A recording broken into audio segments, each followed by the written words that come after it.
देखिए, मानव अधिकारों की सार्वभौम घोषणा का कौन सा अनुच्छेद उत्पीड़न से शरण लेने के अधिकार की गारंटी देता है? तो आपका आंसर हो जाएगा बी ऑप्शन, अनुच्छेद 14।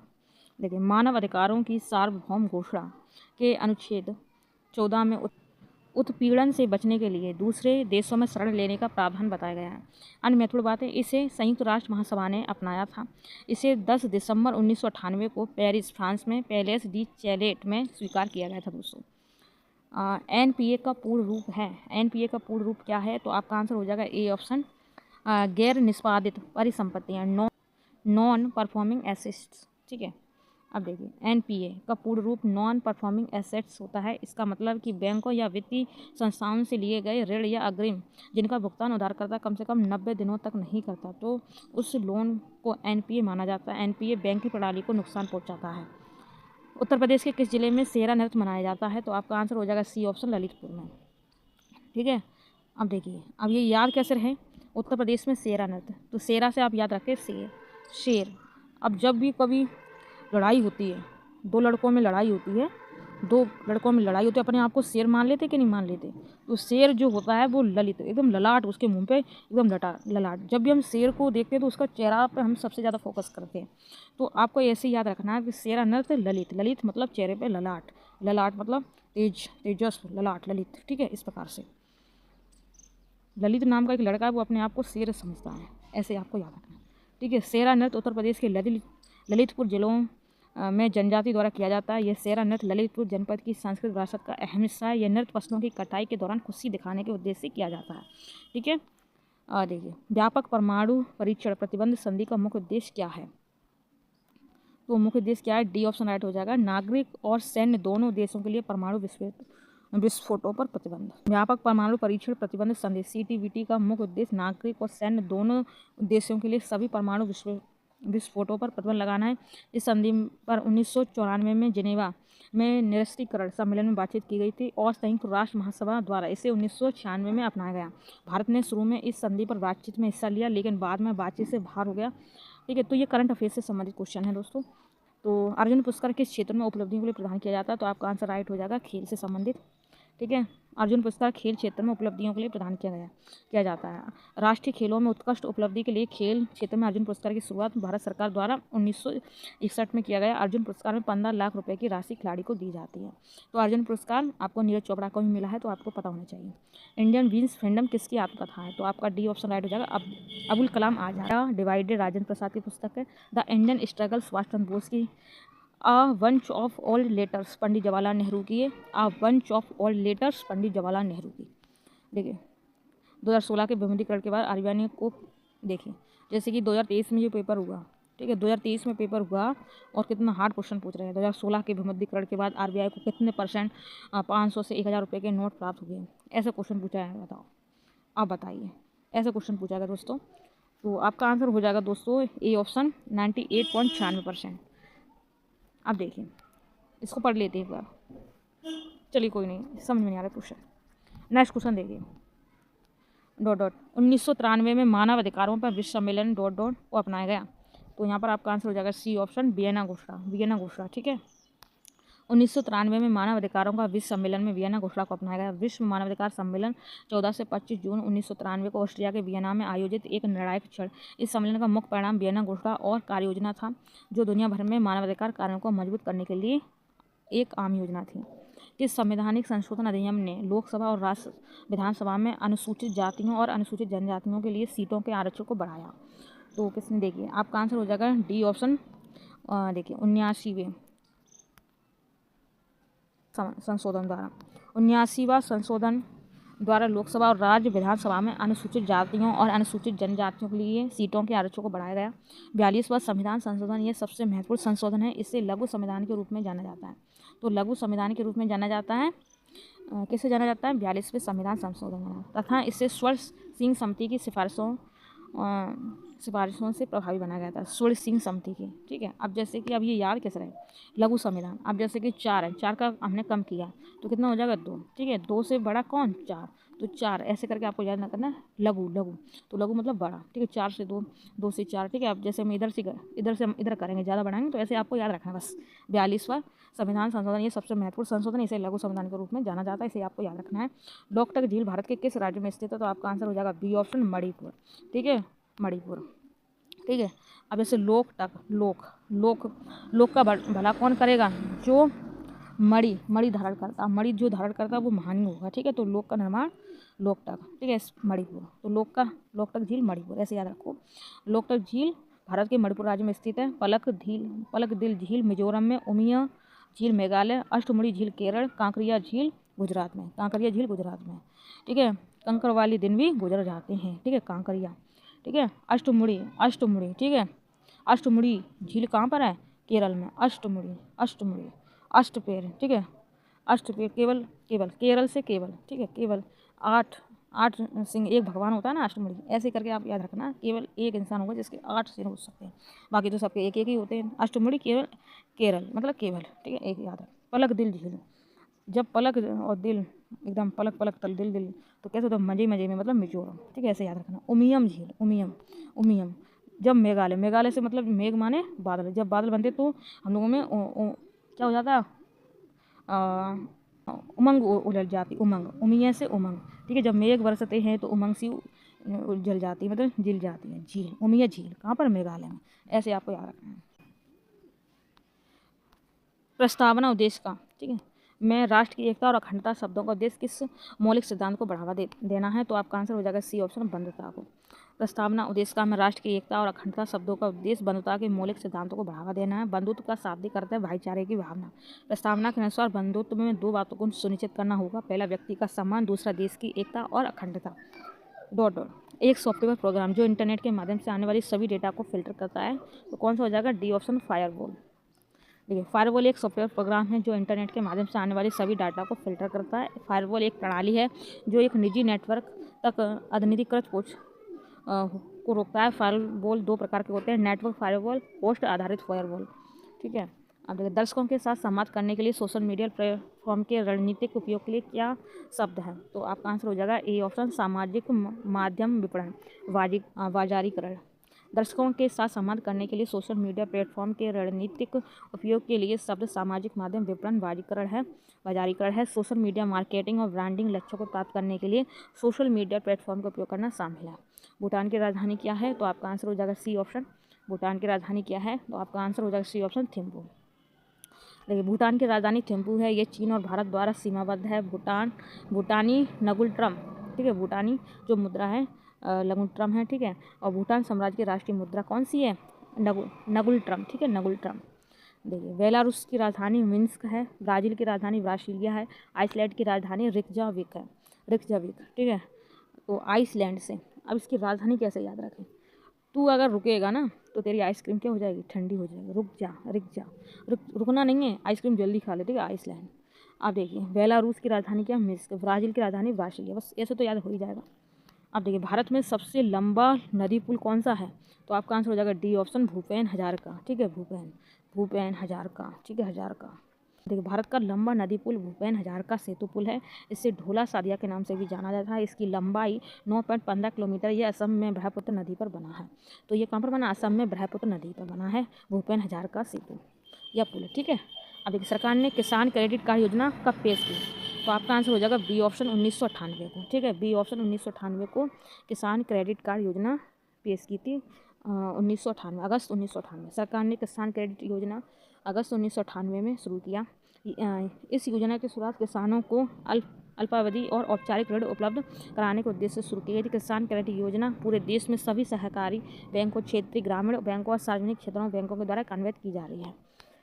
तो देखिए, भारत और वियतनाम के बीच साझेदारी से उनके क्षेत्रीय सुरक्षा प्रदर्शन किस प्रकार का परिवर्तन है? तो ये करंट अफेयर का मुद्दा है। अब जैसे कि अब एक करंट अफेयर में सबसे ज़्यादा मोस्ट इंपॉर्टेंट कौन चल रहा है? तो देखो, सऊदी अरब से जो आए थे उनसे भी, यूएई के जो आए थे उनसे भी मुलाकात हुई और अमेरिका से भी मुलाकात हुई। तो कुछ इस प्रकार से करंट अफेयर से क्वेश्चन बन जाएगा आपका, ठीक है। तो ये क्वेश्चन आपको एक सोचने पर, विचार विमर्श करने पर जोर दे रहा है कि करंट अफेयर्स में आप कैसे क्वेश्चन बनेगा, ठीक है। तो ये आपका करंट अफेयर्स का क्वेश्चन है। तो ये अभी इंपॉर्टेंट नहीं है, लेकिन आप इससे रिलेट कीजिए कि अभी वर्तमान में किसके साथ हमारे चल रहे हैं, ठीक है, इंपॉर्टेंट। तो आपको सोचना होगा दोस्तों। अब देखिए ये क्वेश्चन फिर से पूछ लिया करंट अफेयर्स का कि जून 2024 तक लोकसभा में विपक्ष के नेता कौन है। तो ऐसे अब फिर से पूछ लेगा। तो अभी राहुल गांधी हैं और राहुल गांधी रहेंगे, ठीक है। और यहाँ पर चलिए ये हो गया। आगे देखिए तुगलकनामा। तुगलकनामा पुस्तक के लेखक कौन है। तो आपका आंसर हो जाएगा अमीर खुसरो। कौन? अमीर खुसरो, ठीक है। तुगलकनामा, तो तुगलकनामा पुस्तक के लेखक अमीर खुसरो हैं। तुगलकनामा पुस्तक के लेखक अमीर खुसरो। ये तुगलक वंश शासनकाल के ऐतिहासिक मनसबी एक विस्तृत कविता जो देवल देवी की त्रासदी का वर्णन करती है। जो तुगलकनामा है उसमें देवल देवी की त्रासदी का वर्णन किया है किसने? अमीर खुसरो ने, ठीक है। अंतर्राष्ट्रीय अक्षय ऊर्जा एजेंसी क्या करती है। तो ये क्या करता है दोस्तों। तो आपका आंसर हो जाएगा ए ऑप्शन। अक्षय मतलब नवीकरणीय ऊर्जा के उपयोग को बढ़ावा देती है। नवीकरणीय भाई ऐसे लिख के आ जाए, अक्षय ऊर्जा के उपयोग को बढ़ावा देती है। नहीं समझ में आया तो आपको याद रखना है जो अक्षय है, अक्षय को हम नवीकरण भी बोलते हैं, ठीक है। तो ऐसे आपको याद रखना है। अंतर्राष्ट्रीय अक्षय ऊर्जा एजेंसी अक्षय नवीकरणीय ऊर्जा के उपयोग को बढ़ावा देती है। एक अंतर सरकारी संगठन है जो देश को एक स्थायी ऊर्जा भविष्य की ओर बढ़ने में सहायता करती है। अंतर्राष्ट्रीय सहयोग के लिए प्रमुख मंच, उत्कृष्टता का केंद्र और अक्षय ऊर्जा पर नीति, प्रौद्योगिकी, संसाधन और वित्तीय ज्ञान का भंडार है। तो जो नवीकरणीय ऊर्जा कैसी है, ये एक अच्छी ऊर्जा है दोस्तों। ये पॉइंट भी आपको याद रखना है। अब देखिए वैश्विक आतंकवाद विरोधी प्रयासों के समन्वय के लिए किस संगठन को जिम्मेदार माना जाता है। तो आपका आंसर हो जाएगा डी ऑप्शन, UNCCT, ठीक है। ये हो जाएगा। UNCCT का तात्पर्य संयुक्त राष्ट्र आतंकवाद विरोधी केंद्र। इसकी स्थापना संयुक्त राष्ट्र आतंकवाद निरोधक कार्यालय UNCCT के अंतर्गत की गई। UNCCT का प्राथमिक उद्देश्य आतंकवाद से निपटने के लिए देशों की क्षमता को बढ़ावा देना। इंटरपोल, नाटो और विश्व बैंक भी वैश्विक सुरक्षा में भूमिका निभाते हैं, लेकिन UNCCT विशेष रूप से आतंकवाद विरोधी प्रयासों पर केंद्रित है, ठीक है। अब देखिए दूध उत्पाद, ब्रेड आदि आवश्यक वस्तुओं पर GST दर क्या है। तो यहाँ पर आपका आंसर ए ऑप्शन और सी ऑप्शन है। 5% और 12% दोनों ही हैं। लेकिन एक बार इस क्वेश्चन को आप एक बार ऐसा करें, आप इस क्वेश्चन का स्क्रीनशॉट ले लें, ठीक है, या ChatGPT या गूगल पे इसको डाल के देखें, ठीक है। कुछ चेंज नहीं हो गया, लेकिन मुझे ये क्वेश्चन पता चलेगा, इसका हम आपको सेपरेट वीडियो में जरूर आंसर बताएंगे सही, ठीक है। आप देखिए चंद्रमा पर नासा के मानवयुक्त लैंडिंग मिशन को क्या नाम दिया गया जो 2024-25 तक होने की संभावना है। तो आपका आंसर यहाँ पर आर्टिमिस, ठीक है। आर्टिमिस है इसका आंसर।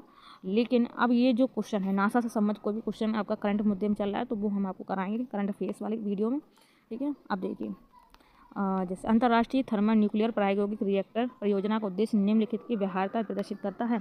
तो आपका आंसर हो जाएगा बी ऑप्शन, बड़े पैमाने पर कार्बन मुक्त स्रोत के रूप में सघन ऊर्जा, ठीक है।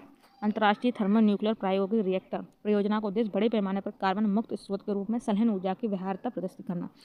ITER पहला ऐसा संयंत्र होगा जो लंबे समय तक संयंत्र को बनाए रखेगा तथा संयंत्र आधारित बिजली के व्यावसायिक उत्पादन के लिए आवश्यक प्रौद्योगिकी, सामग्रियों और भौतिक व्यवस्थाओं का परीक्षण भी करेगा। 14 सितंबर को किस रूप में मनाया जाता है। तो आपका आंसर हो जाएगा ए ऑप्शन, राष्ट्रीय हिंदी दिवस 14 सितंबर को, ठीक है। 14 सितंबर को राष्ट्रीय हिंदी दिवस के रूप में मनाया जाता है।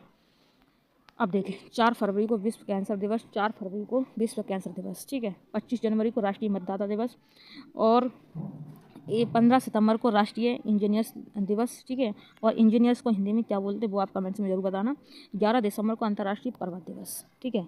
पर्वत दिवस अब कैसे याद रखा जाए। अब देखो 4 फरवरी को, ठीक है, विश्व कैंसर दिवस मनाया जाता है। अब किसी को कैंसर होता है तो इसको क्या करते हैं, चार मतलब चार फाड़ दे रहे हैं, ठीक है। फाड़ देते, 4 फाड़ मतलब 4 फाड़ देते, चाकू से फाड़ देते हैं। कुछ इस प्रकार से याद रखो विश्व कैंसर दिवस, ठीक है। चाकू से तो नहीं फाड़ते, बस ऐसे याद रखना है, 4 फाड़ मतलब फाड़ देते हैं, कैंसर हो जाता है। विश्व कैंसर दिवस 4 फरवरी को, ठीक है, ऐसे याद रखना दोस्तों।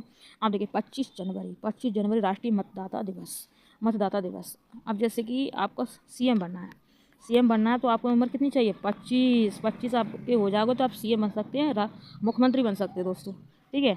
तो 25 को राष्ट्रीय मतदाता दिवस, ठीक है। 2-5 लोग घर के सदस्य मिलकर मतदान करने जाते हैं, तो बस ऐसे याद रख लो 25 जनवरी मतदाता दिवस, बस ऐसे याद रखो। 15 सितंबर को राष्ट्रीय इंजीनियर दिवस, ठीक है। और 11 दिसंबर को अंतर्राष्ट्रीय पर्वत दिवस। अब 11 इस प्रकार से लिखा है, तो ऐसे करके हम झोपड़ी से कर देंगे तो ये पर्वत सा बन जाएगा कि नहीं बन जाएगा। तो आपको ऐसे कनेक्ट कर लेना है, ऐसे करके लिखा है, ठीक है। ऐसे करके कर दोगे तो आपको पहाड़ सा बन जाएगा, पर्वत सा बन जाएगा कि नहीं बन जाएगा, ठीक है। तो 11 दिसंबर, ठीक है, 11 दिसंबर तो कौन सा मिलता है, कौन सा दिवस मनता है, अंतर्राष्ट्रीय पर्वत दिवस दिसंबर, ठीक है। अगर पर्वत पर जब हम ऐसे कर चढ़ते हैं ऐसे करके तो ऐसे चढ़ रहे हैं, हम इस पर चढ़ रहे हैं तो हम नीचे धसक जाते हैं। धसक जाते हैं मतलब दिसंबर 11 दिसंबर अंतर्राष्ट्रीय पर्वत दिवस, ऐसे याद रखना है, ठीक है। भारत माला परियोजना किससे संबंधित है? तो आपका आंसर हो जाएगा ए ऑप्शन, सड़क मार्ग से संबंधित है। भारतमाला परियोजना सड़क मार्ग से संबंधित है। यह परियोजना भारत सरकार की एक राष्ट्रीय राजमार्ग विकास परियोजना है जो सड़क अवसंरचना से जुड़ी है। इस परियोजना के तहत देश में सड़कों की गुणवत्ता दक्षता में सुधार करना है। अब देखिए दोस्तों, अब जैसे कि आपसे योजना से संबंधित क्वेश्चन पूछा है और वो भी केंद्रीय योजना से संबंधित क्वेश्चन पूछा, तब ये चर्चा में रही होगी, इस वजह से ये पूछ लिया। तो आपको अभी कोई जो योजना है वो केंद्र सरकार की जो कि बहुत ज़्यादा चर्चा में चल रही है, तो वो आपको याद रखना है, समझना है और नोट्स बना के रखना है, ठीक है। वो हम सब आपको समझा देंगे वीडियो में। अब देखिए, निम्नलिखित में से कौन सा त्यौहार भारत में प्रकाश के त्यौहार के रूप में जाना जाता है? तो आपका आंसर हो जाएगा दिवाली, बी ऑप्शन, ठीक है। अब देखिए, दिवाली त्यौहार भारत में प्रकाश के त्यौहार के रूप में जाना जाता है। हिंदू धर्म के प्रमुख त्योहारों में से एक है। दिवाली या दीपावली अंधकार पर प्रकाश और बुराई पर अच्छाई की जीत का प्रतीक है। 14 साल के वनवास के बाद भगवान राम अयोध्या वापसी की याद दिलाते। बोलो जय जय श्री राम, कमेंट्स में भी कर देना। नेक्स्ट देखिए, भारतीय जीएसटी में निम्नलिखित में से किस प्रकार का कर प्रस्तुत किया जाता है? तो आपका आंसर हो जाएगा बी ऑप्शन, सेवा कर। देखिए, भारतीय जीएसटी में सेवा कर प्रस्तुत किया जाता है। जीएसटी को वस्तु एवं सेवा कर के नाम से जाना जाता है। यह एक अप्रत्यक्ष कर है जिसने भारत में कई अप्रत्यक्ष करों जैसे कि उत्पाद शुल्क, वैट, सेवा कर आदि का स्थान ले लिया। वस्तु एवं सेवा कर अधिनियम 29 मार्च 2017 को संसद में पारित किया गया। 1 जुलाई 2017 को लागू हुआ, ठीक है। निम्नलिखित में से किसने पहली बार बुनियादी शिक्षा का विचार प्रतिपादित किया था? तो आपका आंसर हो जाएगा ए ऑप्शन, महात्मा गांधी। महात्मा गांधी ने पहली बार बुनियादी शिक्षा का विचार प्रतिपादित किया। बुनियादी शिक्षा का विचार महात्मा गांधी ने अपनी वर्धा योजना 1937 के द्वारा प्रस्तुत किया, ठीक है। भारत में 2020-21 में कौन सा राज्य मसालों का प्रमुख उत्पादक था? तो आपका आंसर हो जाएगा ए ऑप्शन, मध्य प्रदेश, ठीक है। ये करंट से संबंधित क्वेश्चन है। अब 2026 में आपको यही प्रश्न सर्च कर लेना है कि 2026 में भारत में कौन सा मसालों के लिए राज्य सर्वश्रेष्ठ प्रमुख स्थान पर है। तो आपको कमेंट ढूंढ के आपको इसे नोट कर लेना अपनी कॉपी पे, ठीक है। फिलहाल तो ये आपका मध्य प्रदेश है। अभी 2026 का आप देख लेना।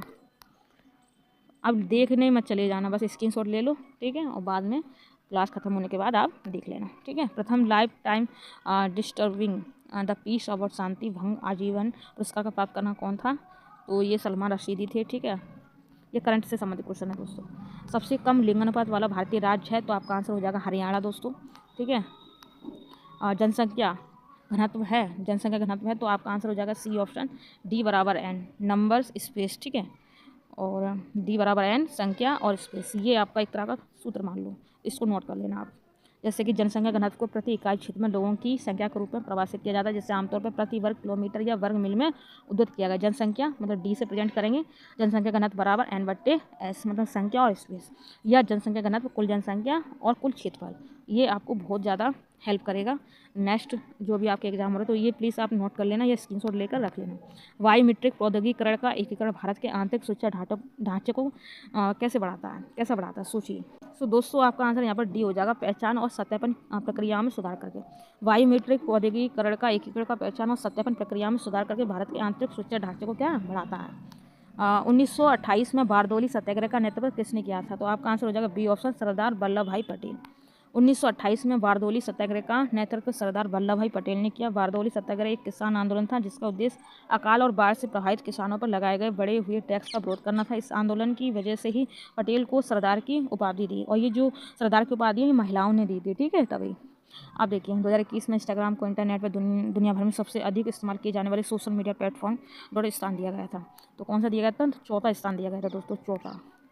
तो 2021 में। अब ये सोचिए, अब ये क्वेश्चन है, इसका आप थोड़ा स्क्रीनशॉट लीजिए और इसको कॉपी करके, इतना कॉपी करके, या फिर आप ऐसे अपने मुंह से बोल लीजिए कि 2026 में दुनिया भर में सबसे नंबर 1 पे सोशल मीडिया प्लेटफॉर्म कौन सा है। तो फिर तो लाइन ही लग के चली जाएंगी, फर्स्ट कौन, सेकंड कौन, थर्ड कौन। तो ऐसे आपको थोड़ा सा वर्क करना होगा दोस्तों। देखिए कितने क्वेश्चन पूछे जा रहे हैं ऐसे। इंस्टाग्राम ले लो, स्नैपचैट ले लो, तमाम चीज़ें ले लो, कितने क्वेश्चन पूछे जा रहे हैं। जो हमने आपको एक वीडियो क्लास एक हमने आपको और भी जो पेपर कराए हैं उसमें भी आपको सोशल मीडिया से संबंधित कितने क्वेश्चन कराए हैं। तो आप समझ चुके हैं कि ऐसी चीज़ें पूछी जा रही हैं पेपर में, ठीक है। चीन ने तिब्बत पर आक्रमण कब किया था? तो बी और डी दोनों, 1950 और 1949 दोनों में किया है, ठीक है।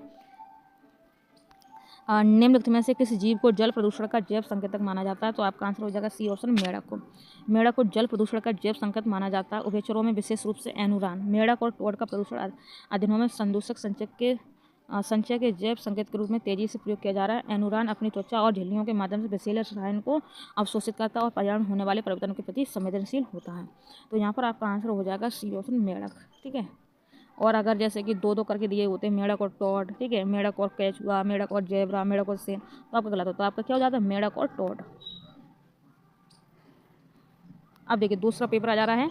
इससे पहले मैंने ये हमारे 2 पेपर हो चुके, ये हमारा तीसरा पेपर होगा। ठीक है, तो ये जो हमने 2 वीडियो कराए दोस्तों, आपको वो अच्छे लग रहे हैं, आपको समझ में आ रहा है तो मुझे कमेंट्स में ज़रूर बताएं। जय हिंद, जरूर लिखें। जय